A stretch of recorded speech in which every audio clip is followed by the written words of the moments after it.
Salam sejahtera rasa. Nama saya Leo Jarong dan ahli kumpulan saya akan membentangkan kajian kita. COVID-19 adalah satu penyakit virus yang menyebabkan wabak coronavirus 2020 menjangkit pada skala global. Kes jangkitan COVID-19 sehingga 1 Julai 2021 telah mencecah 183 juta dan kematian telah menghampir 4 juta orang. Kerajaan Malaysia melaksanakan Perintah Kawalan Pergerakan PKP pada 18 Mac 2020 disebabkan oleh virus COVID-19 telah merebak di negara Malaysia. Masyarakat Malaysia terpaksa tinggal di rumah dan mengadakan work from home, manakala pelajar pula dipaksa belajar secara atas talian. Rakyat yang keluar untuk membeli sumber makanan juga dipaksa untuk mengikut Standard Operation Procedure SOP dengan tegas. Tujuan kajian kita adalah mendapatkan pandangan-pandangan dari pelajar universiti terhadap pandemik COVID-19. Saya akan menyerah kepada ahli kumpulan saya untuk meneruskan pembentangan kita. Nama saya Junian. Saya akan mulakan pembentangan saya. Salah satu perkara dalam sorotan kajian ialah sejarah virus yang melanda dunia. Seluruh dunia dikekalkan dengan virus baru bernama COVID-19. Virus tersebut cepat menyebar ke berbagai negara. Ini menjadi permasalahan global kepada semua negara di seluruh dunia. Virus ini menyebar hingga secara rasmi disebut sebagai pandemik yang serius dan tidak dapat dikawal sebab vaksin masih lagi diperkenalkan untuk menemukannya. Virus COVID-19 ini disebar, berkembang dan mengakibatkan krisis di seluruh negara pada dunia dalam beberapa bulan. Ia sudah menjadi ancaman global kepada semua negara.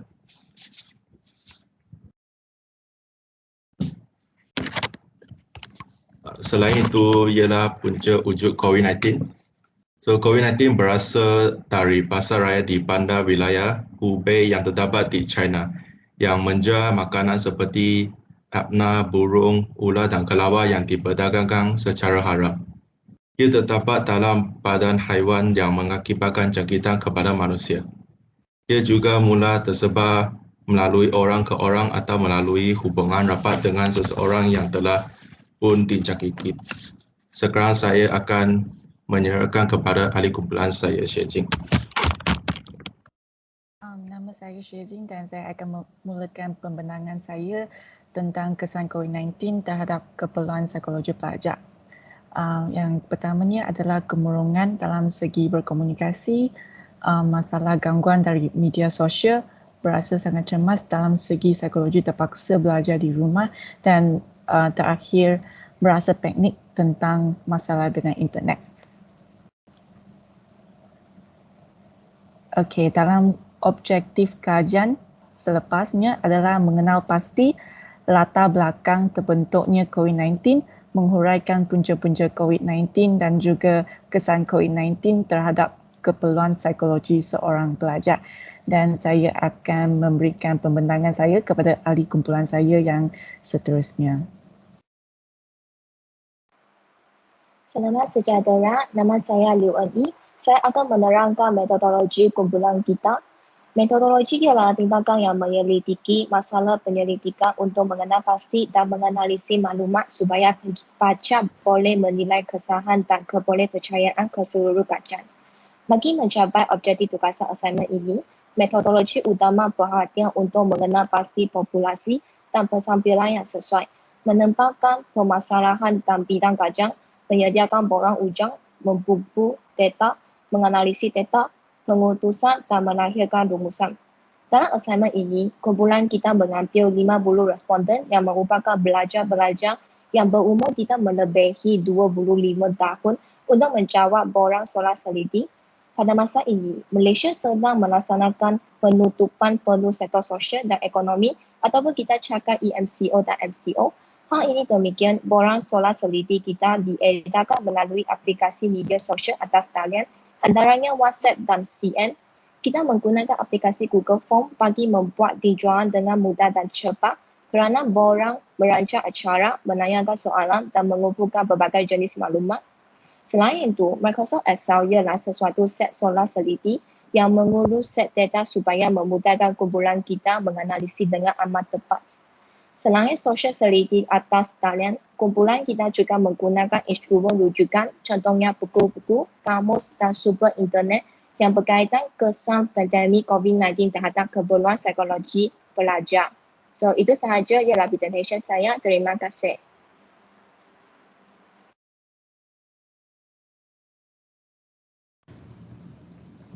Selamat sejahtera, nama saya Wija. Saya akan membentang tentang dapatan kajian.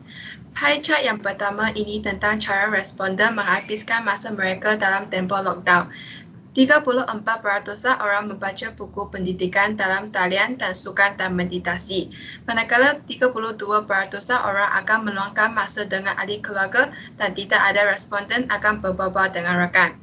Selain itu, graf itu telah menunjukkan tahap kerisauan responden tentang kekurangan tumpuan terhadap kegiatan akademik. 23 orang sangat setuju, 16 orang setuju, 10 orang tidak pasti dan seorang tidak setuju. Next. Di samping itu, menurut graf ini terdapat 26 orang sangat setuju mereka akan berisau jika balik ke kampus, 12 orang setuju, 9 orang tidak pasti dan 2 orang tidak setuju. Catatan ini menunjukkan terdapat 48% orang berasa tidak melakukan aktiviti sekolah fizikal merupakan sekatan COVID-19 terhadap pelajar universiti. 18% orang berasa hilang niat untuk berteman, lagi 18% orang berasa meningkatkan beban kewangan dan 16% orang berasa pergerakan sekatan dengan mengikut peraturan PKP. Next. Catatan ini menunjukkan terdapat 48% orang berasa kekurangan motivasi untuk belajar merupakan cabaran pelajar atas talian. 20% orang berasa kualiti atas kursus yang rendah, 18% orang berasa akan meningkatkan yuran kewangan dan 14% orang berasa kecakapan yang rendah. Catatan ini menunjukkan terdapat 76% orang tidak puas hati kerana interaksi yang rendah, banyak tugasan dan peperiksaan dengan peperiksaan yang tidak adil dan ada pelajar yang tidak bertanggungjawab. Manakala terdapat 24% orang sangat puas hati. Next. Catatan ini menunjukkan terdapat 30% orang rasa tidak belajar apa-apa, 26% orang tidak biasa dalam alat digital, 24% orang tidak disesuaikan dengan kaedah baru, 20% orang tidak dapat menyelesaikan soalan dengan segera. Catatan tersebut menunjukkan terdapat 42% orang bimbang terhadap mereka akan kehilangan peluang pekerjaan, 24% bimbang mereka akan suka mencari makan dan 12% orang bimbang akan perubahan struktur pasaran dan lain-lain. Terima kasih kawan saya Sing Weijia. Nama saya Yin Yong Chen. Saya akan membuat pembentangan yang seterusnya. Catatan ini menunjuk 34% orang akan berkongsi pemikiran dengan rakan jika mereka berasa tekanan. 26% orang akan menonton wayang, 16% orang secara berasingan akan bersukan dan rancangan aktiviti bersama keluarga.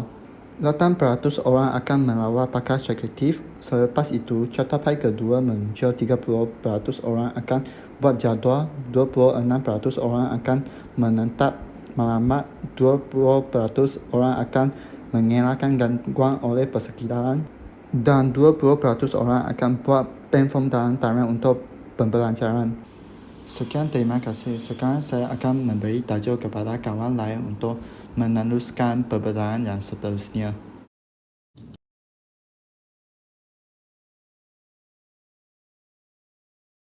Selamat sejahtera. Nama saya Darren. Saya akan mulakan pembincangan saya. Jenis baru radang paru-paru coronavirus disebut sebagai COVID-19. Mengenai sumber maklumat mengenai COVID-19, orang dapat memperoleh keadaan terkini melalui surat khabar, berita, perundingan dalam talian dan saluran lain.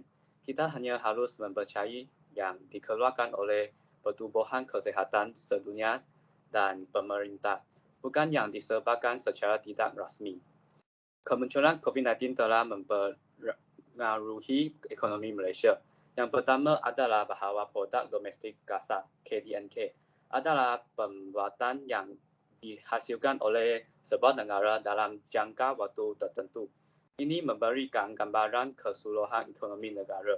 COVID-19 hari ini semakin teruk, mencetuskan kemelut kewangan. Sebelum ini, kerajaan Malaysia telah meramalkan bahawa KDNK akan meningkat sebanyak 4.8% pada tahun 2020. Pada masa ini, akibat wabak yang meletus, pemerintah meramalkan KDNK akan menurun dengan anggaran hanya 3.2% hingga 4.2%. Antaranya industri pelancongan paling menderita, dengan KDNK menyumbang 11.8% daripada jumlah keseluruhan.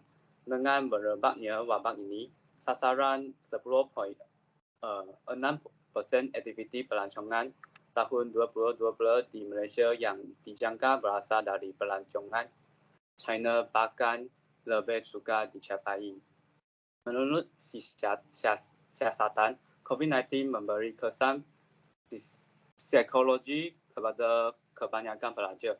Kumpulan pelajar beralih dari kampus dan masyarakat, dan fisiologi dan psikologi masih pada tahap perkembangan yang kritikal. Ada banyak ruang untuk meningkatkan kemampuan disiplin diri dan mensiasatkan diri. Dalam menghadapi COVID-19, kejadian kesihatan awam yang tiba-tiba, serius dan tidak dijangka terdedah kepada masalah emosi dan masalah yang sepadan.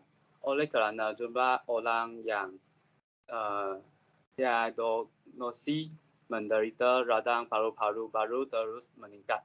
Untuk memastikan kawalan wabak yang berkesan, perintah mengesyorkan agar orang keluar memakai topeng dan bekerja sekolah di rumah. Pelajar hanya dapat memperoleh berita wabak terkini melalui platform dalam talian yang berkaitan, dan nombor pemasaran yang buruk tidak sesuai dengan maklumat wabak, yang dengan mudah dapat meningkatkan kemungkinan emosi negatif mereka. Pada masa yang sama, perhatian yang melebihan terhadap maklumat mengenai wabak ini juga boleh menyebabkan ketakutan dan panik psikologi. Dipengaruhi oleh wabak pneumonia mahkota baru, pelajar dibenarkan menghadiri kelas di rumah dan menggunakan kaedah pengajar dalam talian. Oleh kerana tidak ada model pengajaran dalam talian berskala besar sebelumnya, banyak masalah mungkin berlaku dalam proses pengajaran. Contohnya, kelajuan rangkai platform pengajaran dalam talian sering tidak stabil. Guru mengalami kelewatan rangkaian yang mengakibatkan kemajuan pengajaran lambat. Next. Pelajar yang mempunyai kemahiran mengawal diri yang lemah sering tidur pada waktu siang dalam aktiviti malam. Dengan keadaan pembelajaran yang tidak terkoordinasi, kecekapan pembelajaran di bilik belajar dalam talian rendah dan keadaannya buruk. Bagi pelajar yang perlu menggunakan peralatan eksperimen, mereka tidak boleh menggunakan peralatan sekolah di rumah, dan juga tidak dapat digunakan untuk ujian eksperimental yang secara signifikan merosot kesekitaran pembelajaran yang mempengaruhi minat pelajar secara serius. Ini mungkin membuat mereka berfikir bahawa kemampuan mereka rendah, sehingga mereka menyerah pada diri mereka sendiri, dan pelajar mempunyai semakin banyak emosi negatif yang akhirnya akan menimbulkan kegelisahan. Ini pematangan saya akan serahkan kepada ahli kumpulan saya untuk meneruskan pematangan kita.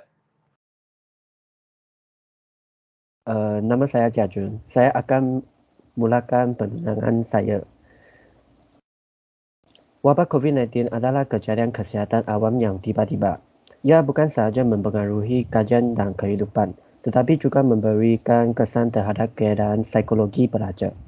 Sekolah harus melaksanakan tugasnya secara sistematik dan menghantar pakar untuk mengurus kerja psikologi pelajar dan memahami kesihatan mental mereka.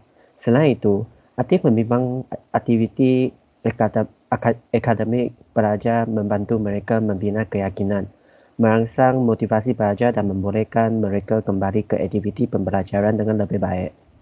Bagi pelajar yang akan mengamalkan pengajian, lakukan latihan di tempat kerja dengan betul untuk membolehkan pelajar bekerja dengan normal. Menteri Perdagangan Antarabangsa dan Industri Malaysia Azmin mengatakan bahawa pemerintah akan mengambil langkah dan bantuan anti wabak untuk mentastir COVID-19, memperkenalkan modal asing untuk menyuntikkan kekuatan dan meningkatkan ekonomi.